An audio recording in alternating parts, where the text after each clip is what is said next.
The Seahawks returned to practice today just 48 hours after they lost to the LA Rams. It does not get any easier for the Seahawks because in just a little over 48 hours, the Seahawks will take on the San Francisco 49ers on Thanksgiving night. And as you remember, the 7-3 49ers lead the division, and it's going to be a primetime game. And also off the field news, the Seahawks, Kobe Bryant returned to the practice field after missing 2 months due to a toe injury. Also, Jake Kern, remember the team waived him. He returned back. He's back with the team and the practice squad. All right, so let's get to the B-roll and let's get to the quotes.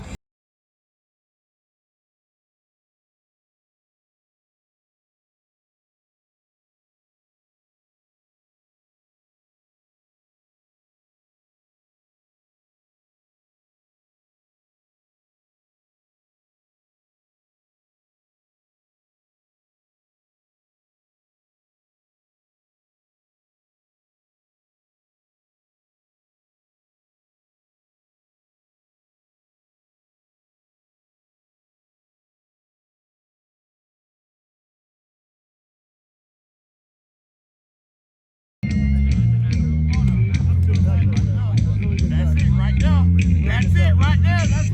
I'm not alone. Right on the line.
Had better days, but getting there.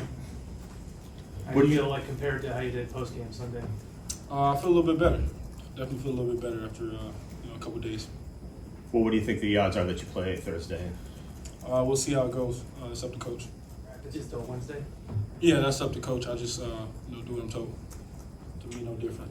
I can't wait to see just all the fans and man, think about playing on Thanksgiving and just how electric our fans are going to be in the building. Division opponent, rivalry game, big game for us, big game for them.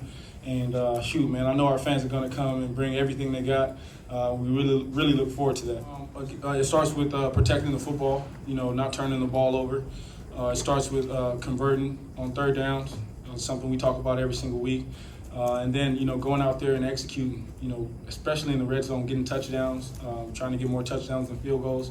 And then overall, just, winning the game however we can, whatever it takes to, go out there and get a win. Obviously, they beat us 3 times last year, and, to me, that's unacceptable. So, we got to do whatever it takes. We got to, fight, scratch, and claw to get it done. Shoot, you start 4 for 4, you're going to feel good about it. If they stop you, the next 2 or 3 times, if they stop you the next 4 times, you're 50%, right? So it's just football, and I think overall it just comes down to execution and winning on third downs. But, it's obviously you got 2 other downs before that mattered as well. So being great on first and second down will help you out on third down. Huge opportunity. Again, man, we're right in the thick of the playoff race. We're right in the thick of our division race, and we got a big chance in front of us. But it's also a big opponent, tough opponent, man. They're a really good team, and we look forward to going up against these guys. I know the type of team that we have, the type of guys we have. But yeah, it is a big game because it's the next game. All of our games are big games, and this one is just our next one. That's that's the dream. If you grew up around football or sports in general, I mean, Thanksgiving was always just the best time. When I was a kid, you're playing in the turkey bowls with your cousins, your family, your friends. In high school, that's kind of when the state championships were being played around. My My high school's in it again this year, so shout out to Nazareth Academy. And yeah, now it's the show. Knowing that a ton of people are watching, around their family, around their friends, and yeah, you get to do what you do. I'm aware of kind of the league and how the dynamics are, and so I got a sense of that. Obviously, in a different division across the country. The Niners have been playing at a high level. They have a lot of talented guys, and this is a battle. This is going to be a fun one. Thanksgiving night, wearing the all greens for the first time for myself, and it's going to be fun. Possibly can to execute myself at a high level, but this building knows them.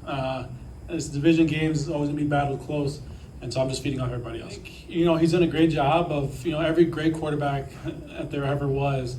Puts the ball in the hands of his playmakers, and they have a lot of playmakers, and so he's doing a good job of effectively getting to them.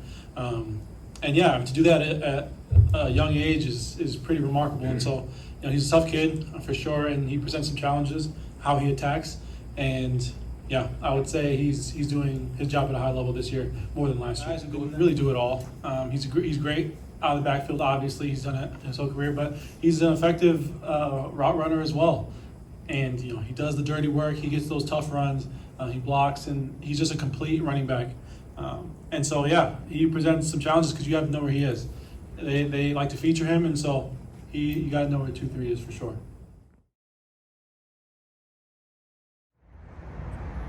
Okay, so there you go. You heard Geno Smith saying that he's doing everything that he can to be ready for the Thursday night game with the 49ers. If you remember, Smith injured his tricep after getting tackled by Aaron Donald in the Rams game. So now it's a race against time. And you heard him say, hey, I'm doing everything I can just in terms of rehab. It's going to be a game time decision. I think that Smith will play. Pete Carroll's quoted as that Smith will play, but again, you just never know until it's the time of the game. The other injury out there is Ken Walker, and in the Rams game, he's having an oblique muscle, and that Pete said, hey, that takes a little bit longer, and so I don't know. It's doubtful whether he will play. That's just my guess. You saw the injury report. We'll just have to wait and see. And if Ken Walker cannot play, Kenny McIntosh, the rookie from Georgia, will get his reps. That's what Pete was quoted as saying, hey, you know what? He'll go right to the front of the line. He, of course, then would share running duties with DJ Dallas and Zach Charbonnet. And then you also heard Julian Love just talk about the San Francisco's talented offense and all the weapons they have. San Francisco's offense is ranked number 3, and here is why. They have the most balanced attack in the league. Their rushing game is ranked number 6, so they're averaging 132 yards a game. Their passing game, which is ranked number 8 and led by Brock Purdy, who had a perfect game last week, is averaging 254 yards in the air. So the Seahawks have their work cut out for them. That is the backers, the middle backers, the back line, and also the front. All 3 blocks have to play really well and play disciplined if they have to have any chance against the 49ers in a primetime matchup. And yes, the Seahawks will be wearing the action green on Thursday night. From the VMAC in Renton, I'm Asvita Mariira for the CascadiaSports.net report.